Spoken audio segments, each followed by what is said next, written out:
हैदराबाद में मुख्तलिफ इलाकों की बिजली के ट्रांसफार्मर उतारे जाने के खिलाफ हैदराबाद के शहरियों का एहतजाजी मुजाहरा। इस मौके पर लोहार मार्केट के सदर व रुकन चैम्बर ऑफ कॉमर्स हाजी रफीक कादरी ने मुजाहरे से खिताब करते हुए कहा कि हमारे इलाके लोहार मार्केट और करीबी इलाकों की बिजली के ट्रांसफार्मर उतारे गए हैं।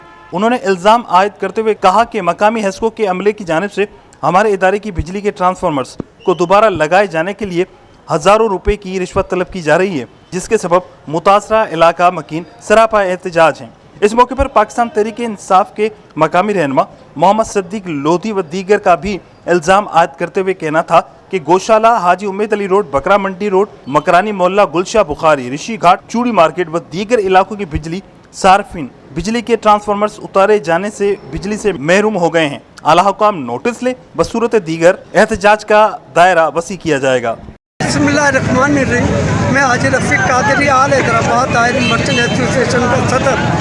हमारी मार्केट की तकरीबन 2 से 3 महीने हो गए और लाइट बिल्कुल नहीं है। हमारा कारोबार इतना मुतासिर हुआ है कि आज हमें बापा ने इस चौराहे पे लाके खड़ा कर दिया। हम मजबूरन खड़े हुए हैं, वरना हमें इसका शौक नहीं। तकरीबन 15 दिन से लाइट नहीं है, उसकी वजह से हमारा रोज़गार बड़ा मुतासर हो रहा है। ना हमें कुछ मजदूरी है, ना कुछ हमें लेबर की है। ये है कि आज 15 दिन हो गए हैं हमारी मार्केट की लाइट को गए हुए और ट्रांसफार्मर उड़े हुए। तकरीबन 2 ट्रांसफार्मर है, एक कॉलोनी का है और एक मार्केट का, दोनों उड़े